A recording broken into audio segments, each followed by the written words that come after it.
శ్రీగురుభ్యో నమః. హరి ఓం. శ్రీమహాగణాధిపతయే నమః. శ్రీమహాసరస్వత్యై నమః. శ్రీగురుభ్యో నమః. హరి ఓం. యః కర్తా జగతాం భర్తా సంహర్తా మహసాం నిధిః ప్రణమామి తమాదిత్యం బహిరంతస్తమోపహం భవత్యశ్చని నక్షత్రమస్వీదస్రస్తురంగమహత్ ఆద్యస్తురంగస్తురగ అశ్వో వాజీ హయో హరి. గురువు అనేటువంటి వాడు ఎప్పుడు కూడా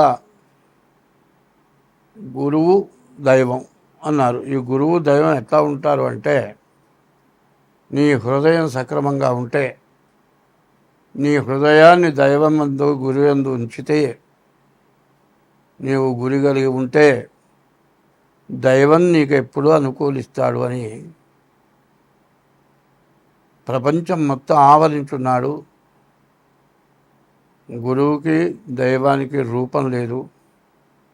అయితే నాకేదో గురువు ఉపదేశం చేశాడు అని అనుకోవటం కాదు. గురువు యొక్క దయ నీ యందు ఉంటే దానంతట అది పుట్టుకొచ్చేస్తుంది.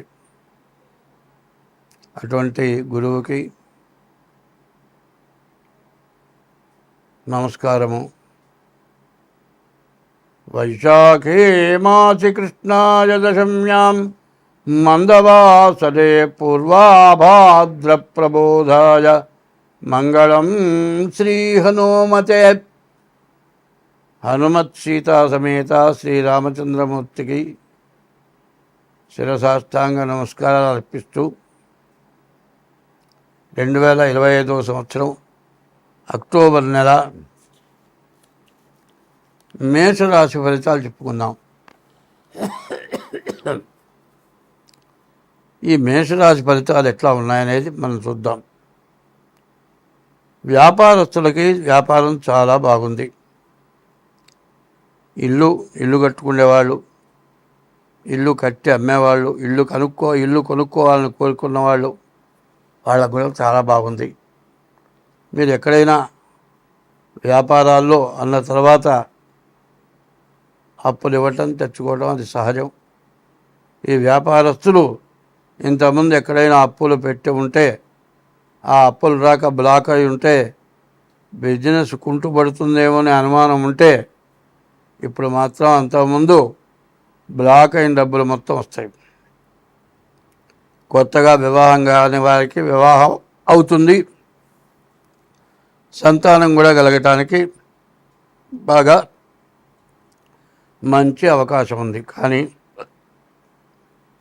ఈ రాశి వాళ్ళ పరిస్థితి బాగా ఆలోచిస్తే డబ్బుకు కుదవలేదు. డబ్బు వస్తుంది, ఆదాయం ఉంటుంది, ఆస్తులు కొనుక్కోవడానికి అవకాశం ఉంది, వ్యాపారం చేసుకుంటానికి వ్యాపారంలో మంచి అనుకూలత ఉన్నది.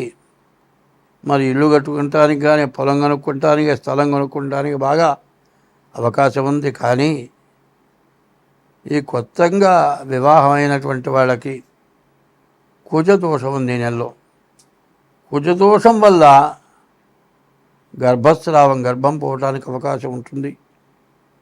తర్వాత కుజుడు, సప్తమ కుజుడు, రాహుకేతువుల మధ్యలో గ్రహాలు పట్టడం, కాలసర్పదోషం, మరి శని వల్ల విపరీతమైన ఖర్చులు, యాక్సిడెంట్లు, ఇట్లాంటి సమస్యలు బాగా ఎక్కువగా కనపడుతూ ఉన్నాయి. వచ్చే ఆదాయం కంటే అనవసరమైన ఖర్చులు ఎక్కువగా ఉంటాయి. ఈ రాశి వాళ్ళు ముందుగా జాగ్రత్త పడాలి.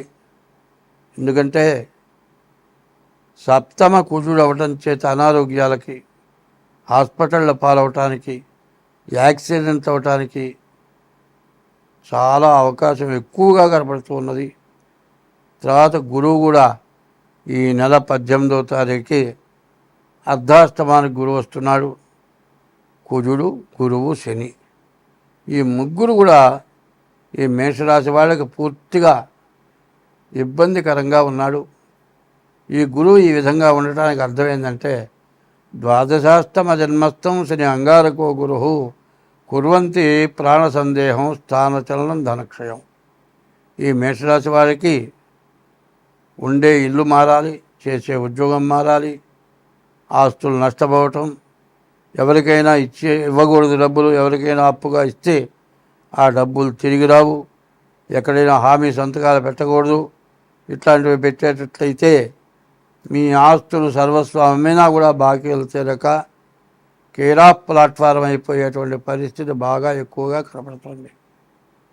అయితే వ్యాపారం బాగుంది, డబ్బులు చేతిలో ఉన్నాయి కదా, నాకేమీ లేని కొత్త వ్యాపారాలు చేయటం కానీ, ఎవరితోన్నా జాయింట్ వ్యాపారాలు చేద్దాం, నా దగ్గర పూర్తి పెట్టుబడి లేదు, ఒక ఇండస్ట్రీస్ పెడదామని నిన్ను ప్రోద్బలం చేసి వాడి పేరుతో లోన్ తీసుకొని నీ చేత హామీ సంతకం పెట్టించి వాడు ఎగ్గొట్టచ్చు. వాడు ఎగ్గొడితే నువ్వు కట్టాలి. ఎవరికైనా సరే ఈ టైంలో డబ్బులు అప్పుగా పెద్ద అమౌంట్లు ఇచ్చేటట్లయితే, అంటే చిన్న అమౌంట్లు వస్తాయంటే చిన్నవి కూడా రావు. ఇచ్చేది ఎట్లా ఉండాలంటే వ్యాపారంలో నీ లాభం వరకు పోతే పోయిందని ఇస్తే మంచిదే, కానీ అంతకుముందు ఏమి ఇచ్చినా కూడా తిరిగి రావు. ఎక్కువగా ఇవ్వకూడదు, అప్పులు పెట్టకూడదు. తర్వాత ఒకళ్ళ దగ్గర తీసుకుంటే కూడా బాగా పూర్తిగా ఇబ్బంది కలుగుతుంది, యాక్సిడెంట్లు అవటానికి బాగా అవకాశం ఉంది. కాబట్టి రాశివాళ్ళు ఎంత జాగ్రత్తగా ఉంటే అంత మంచిది. ముఖ్యంగా ఈ రాశివాళ్ళు ఏం చేయాలి అంటే ముందుగా మీ డేట్ ఆఫ్ బర్త్ ద్వారా మీ జాతకం చూపించుకోవడం చాలా అవసరం. జాతకం చూపించుకొని ఆ జాతకంలో ఏం దోషాలు ఉన్నాయో చూసుకొని దానికి దోషాలున్న దోషాలు పోవటానికి తగినటువంటి శాంతి ఉపశాంతి చేసుకుంటే మీకు ఎంతైనా మంచిది. అట్లా చేసుకున్నట్లయితేనే మీరు అన్ని విధాలా ఇబ్బంది లేకుండా సుఖశాంతులతో ఉంటారు. కాబట్టి ఈ చెప్పింది బాగా ఆలోచించుకోండి, బాగా గుర్తుపెట్టుకోండి. డేట్ ఆఫ్ బర్త్ ద్వారా జాతకం చూపించుకోండి. డేట్ ఆఫ్ బర్త్ లేకపోతే హస్త సాముద్రిక ద్వారానైనా సరే మీ జాతకం చెబుతాను. డేట్ ఆఫ్ బర్త్ ద్వారా కానీ హస్త సాముద్రిక ద్వారా కానీ మీ జాతకం చూపించుకొని మరి ఆ జాతకంలో ఉన్న దోషానికి తగినటువంటి శాంతి చేసుకోవాలి. ఈ రాశి వాళ్ళకి శని, గురువు, కుజుడు 3 గ్రహాలు పూర్తిగా బాగాలేవు. దీనివల్ల చాలా నష్ట కష్టాలు విపరీతంగా ఉండేటువంటి లక్షణాలు ఉన్నాయి. ఇప్పుడు ఉన్నది పోగొట్టుకోకూడదు. సంపాదించకపోయినా పర్వాలే, ఏం పని చేయకపోయినా పర్వాలే, ఇంట్లో కూర్చొని తిన్నా పర్వాలే, కానీ అంతకుముందు సంపాదించింది పోగొట్టుకునే పరిస్థితి బాగా ఎక్కువగా కనపడుతోంది. కాబట్టి ఈ రాశి వాళ్ళు ఎంత జాగ్రత్త పడితే అంత మంచిది. స్వస్తి. ఈ సంవత్సరం అనుభవిస్తున్నాం, మామూలుగా కాదు. రేపు రాబోయే ఎండలు కూడా ఈ వానల్ని మించిన ఎండలు. అగ్ని కనబడుతుంది ఎండలోనే మంటలు వచ్చే పరిస్థితి కూడా వస్తుంది.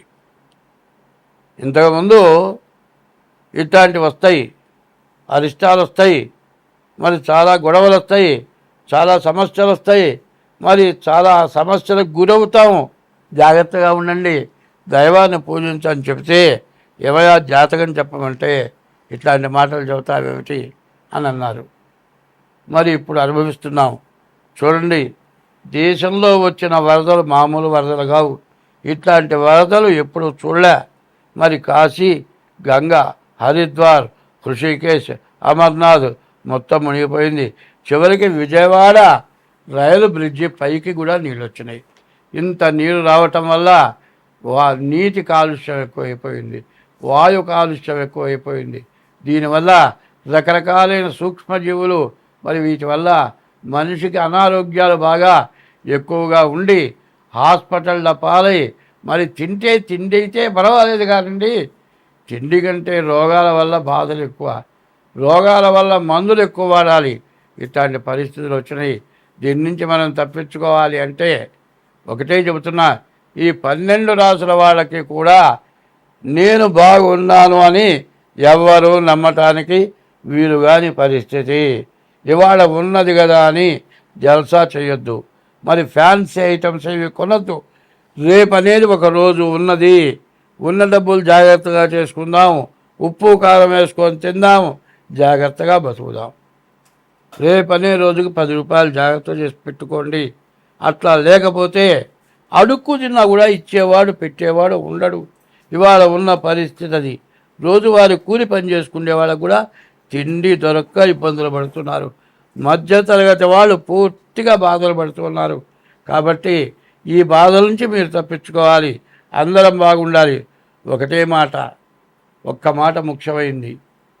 జీవితమున సగభాగము నిద్దురకే సరిపోవు, మిగిలిన ఆ సగభాగము చిత్తశుద్ధి లేకపోవు.